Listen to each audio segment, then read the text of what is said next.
Spivet adalah anak berusia 10 tahun yang tinggal di sebuah peternakan terpencil, jauh dari hiruk-pikuk kota.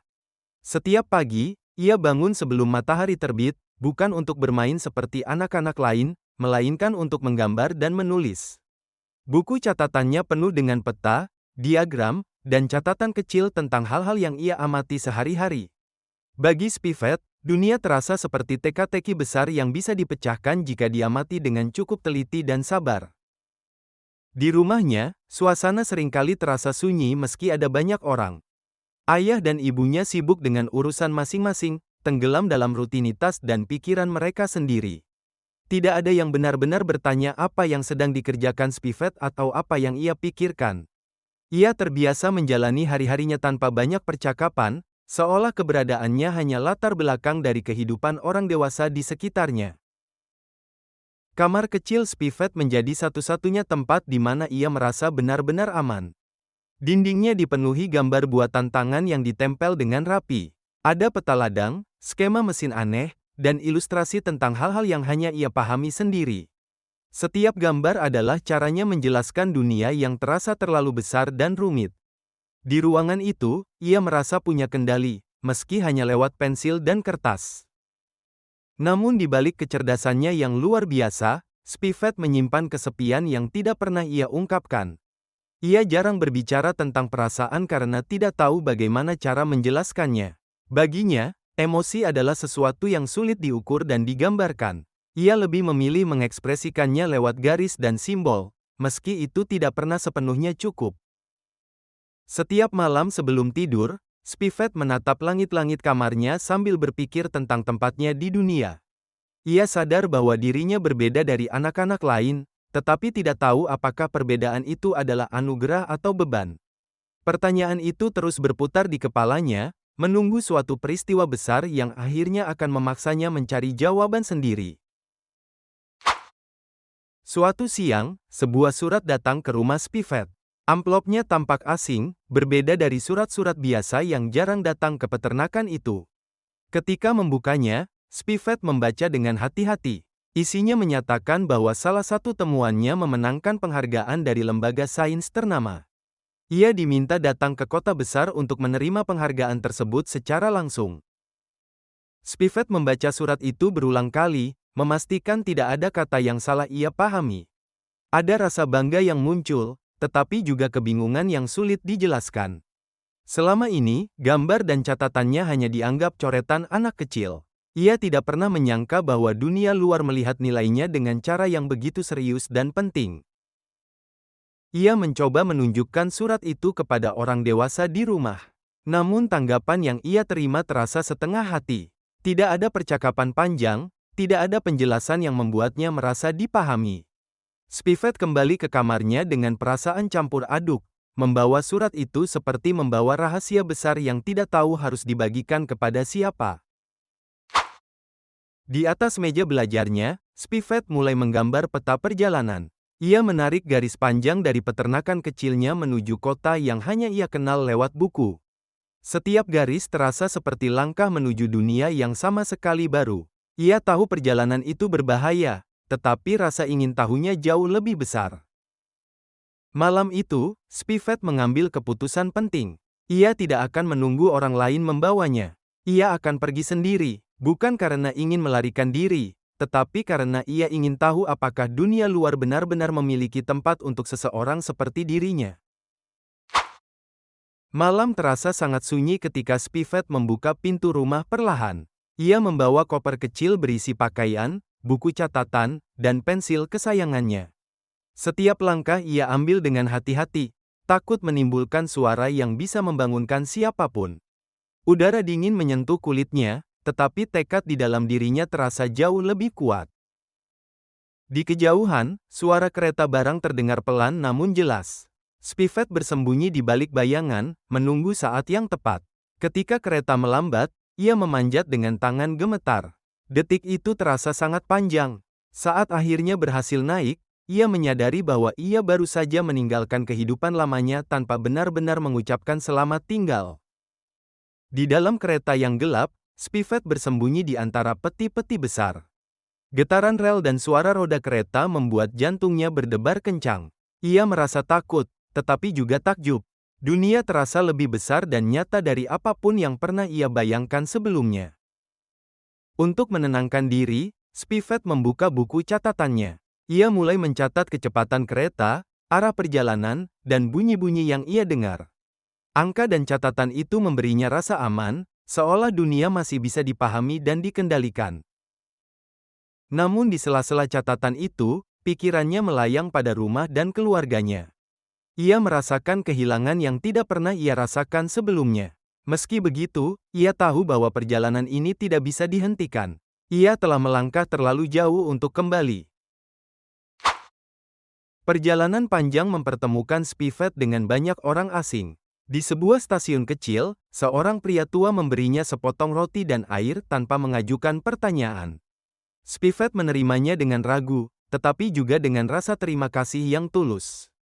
Ia heran mengapa kebaikan bisa datang dari seseorang yang sama sekali tidak mengenalnya.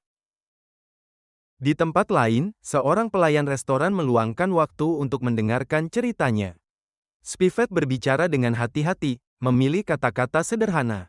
Ia merasa aneh karena orang asing justru mendengarkan dengan penuh perhatian, sesuatu yang jarang ia rasakan sebelumnya. Setiap pertemuan singkat itu ia abadikan dalam gambar. Ia menggambar wajah-wajah yang ditemuinya, lengkap dengan catatan kecil tentang ekspresi dan sikap mereka. Dunia manusia terasa jauh lebih kompleks daripada rumus atau teori apapun yang pernah ia pelajari. Spivet mulai menyadari bahwa tidak semua hal bisa diukur atau dijelaskan. Ada kebaikan yang muncul tanpa alasan, dan empati yang tidak bisa dicatat dalam angka. Hal-hal ini membuatnya berpikir ulang tentang cara ia memahami dunia. Pelan-pelan, perjalanan ini mengajarkannya bahwa hidup bukan hanya tentang menemukan jawaban yang benar, tetapi juga tentang merasakan dan memahami orang lain. Pelajaran ini terasa asing, tetapi hangat dan membuka sudut pandang baru dalam dirinya. Ketika akhirnya tiba di kota besar, Spivet merasa sangat kecil. Gedung-gedung tinggi menjulang di sekelilingnya, suara kendaraan saling bersahutan tanpa henti. Ia berdiri diam di tengah keramaian, memeluk kopernya erat-erat. Semua bergerak cepat, seolah tidak ada ruang untuk berhenti dan bernapas. Tidak ada keheningan seperti di peternakan. Kota ini hidup dengan caranya sendiri, penuh energi yang membuat Spivet kewalahan. Ia merasa tersesat, bukan karena tidak tahu arah, tetapi karena tidak tahu bagaimana harus menyesuaikan diri dengan dunia yang begitu padat. Ia mencoba menggambar peta kota di buku catatannya. Garis-garis membantu menenangkan pikirannya, tetapi tidak sepenuhnya berhasil. Kota ini terlalu kompleks untuk ditangkap hanya dengan gambar dan simbol. Di tengah keramaian itu, Spivet merasa sendirian. Untuk pertama kalinya, kecerdasannya tidak memberinya rasa aman. Ia mulai merindukan kesederhanaan dan keheningan rumahnya. Perasaan itu membuatnya bertanya-tanya, apakah perjalanan ini benar-benar tentang penghargaan, atau tentang pencarian sesuatu yang jauh lebih dalam dari sekadar pengakuan. Upacara penghargaan berlangsung megah. Spivet berdiri di atas panggung, diterangi lampu sorot yang terang.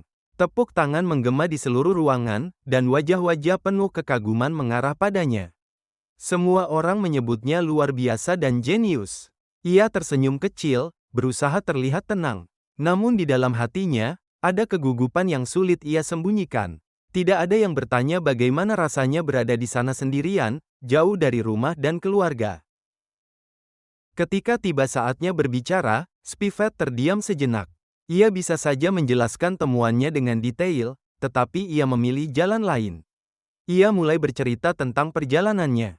Ia menceritakan kereta, orang-orang asing, dan rasa takut yang ia rasakan. Suaranya kecil, tetapi jujur. Ruangan menjadi hening, seolah semua orang benar-benar mendengarkan. Di momen itu, Spivet merasa dilihat sebagai manusia, bukan sekadar anak jenius. Perasaan itu jauh lebih berarti daripada penghargaan apapun. Setelah upacara berakhir, Spivet duduk sendirian di lorong panjang. Tepuk tangan telah berhenti, dan keheningan kembali menyelimuti. Ia merasa lelah secara emosional, seolah seluruh perjalanan akhirnya menuntut bayaran. Ia menyadari bahwa penghargaan tidak otomatis menghapus rasa sepi. Prestasi tidak selalu membawa kebahagiaan. Ada ruang kosong yang tetap ada, tidak peduli seberapa besar pencapaiannya. Pikiran Spivet kembali pada keluarganya. Banyak hal yang tidak pernah ia katakan, dan banyak perasaan yang tidak pernah ia bagi. Kesadaran itu terasa berat. Malam itu, ia menggambar rumahnya. Tidak detail, tidak rumit, tetapi penuh makna. Gambar itu terasa lebih jujur daripada semua skema yang pernah ia buat. Ia akhirnya memahami bahwa yang ia cari bukan sekadar pengakuan, tetapi pemahaman dan koneksi. Keputusan untuk pulang terasa menenangkan. Perjalanan kali ini ia jalani dengan cara berbeda. Spivet tidak lagi sibuk mencatat setiap detail. Ia menikmati pemandangan yang lewat. Langit senja, ladang luas, dan suara angin terasa menenangkan pikirannya. Di dalam kereta, ia berbincang dengan seorang ibu dan anak kecil. Percakapan sederhana itu membuatnya tersenyum tanpa sadar. Ia belajar bahwa kedekatan tidak memerlukan kecerdasan tinggi atau penjelasan rumit. Perjalanan pulang ini terasa lebih singkat, seolah hatinya sudah lebih dulu sampai di rumah. Saat Spivet tiba di rumah, semuanya terlihat sama. Namun ia tahu bahwa dirinya telah berubah. Keluarganya terkejut melihatnya kembali. Tidak banyak kata yang terucap, tetapi keheningan terasa berbeda. Ada kehangatan yang pelan-pelan muncul. Spivet menunjukkan buku catatannya. Lewat gambar-gambar itu, keluarganya mulai memahami dunianya. Percakapan kecil mulai terjadi. Tidak sempurna, tetapi jujur dan nyata. Spivet merasa akhirnya benar-benar pulang. Beberapa waktu kemudian, Spivet kembali menggambar. Namun kali ini, gambarnya lebih sederhana dan manusiawi. Ia menggambar kenangan, orang-orang, dan momen kecil yang berarti baginya. Dunia masih penuh misteri, tetapi ia tidak lagi merasa harus memahaminya sendirian. Di halaman terakhir, ia menggambar peta baru. Bukan peta perjalanan jauh, tetapi peta hidupnya sendiri.